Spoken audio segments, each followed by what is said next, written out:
Hi guys, hotspot అని ఒక movie వచ్చింది భయ్య. మొదలు పెడదామా?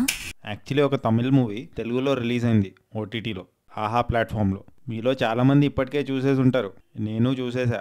ఇదొక యాంథాలజీ భయ్య. 4 డిఫరెంట్ స్టోరీస్ ఉంటాయి. ఒక స్టోరీకి ఇంకో స్టోరీకి కనెక్షనే ఉండదు. ఆ 4 స్టోరీస్ పేర్లు happy married life, golden rules, tomato chutney, fame game. నాకు సెకండ్ స్టోరీ ఇంకా థర్డ్ స్టోరీ బాగా నచ్చాయి భయ్య. స్క్రీన్ ప్లే చాలా బాగుంది, hard hitting stuff with good message. Background score కూడా చాలా బాగుంది భయ్య, ఎస్పెషలీ ఈ theme music. Director taboo subjects అంటే యూజువలీ సొసైటీలో కానీ ఫ్యామిలీస్లో కానీ డిస్కస్ చేయడానికి ఇబ్బంది పడే టాపిక్స్ని తీసుకొచ్చి ఫిల్మ్ చేసాడు, అది కూడా బోర్ కొట్టకుండా. ఈ సినిమా ఫస్ట్ స్టోరీలో తమిళ్ 96 మూవీలో కపుల్ ఉంటారు కదా, వాళ్ళు ఉంటారు. ఆ ట్రాక్ కొంచెం జంబలగడి పంబా సినిమా లాగా ఉంటుంది. అండ్ ఫోర్త్ స్టోరీలో చాలా సెన్సిటివ్ టాపిక్ ని టచ్ చేస్తారు, చిన్న పిల్లలకి రిలేటెడ్ గా ఉంటుంది. రియాలిటీ షోస్ పిల్లల్ని ఎలా ఎక్స్ప్లోర్ చేస్తారని చూపిస్తారు. కెమెరా వర్క్ యావరేజ్ గా ఉంది భయ్యా, బట్ డెఫినెట్లీ చూడాల్సిన సినిమా. ఆహాలో ఉంది, ఒకవేళ చూడకపోతే చూసేయండి. ఒకవేళ మీరు సినిమా చూసుంటే 4 పార్ట్స్లో మీ ఫేవరెట్ పార్ట్ ఏంటో కామెంట్ చేయండి. పుచ్చోక్ పుచ్చోక్.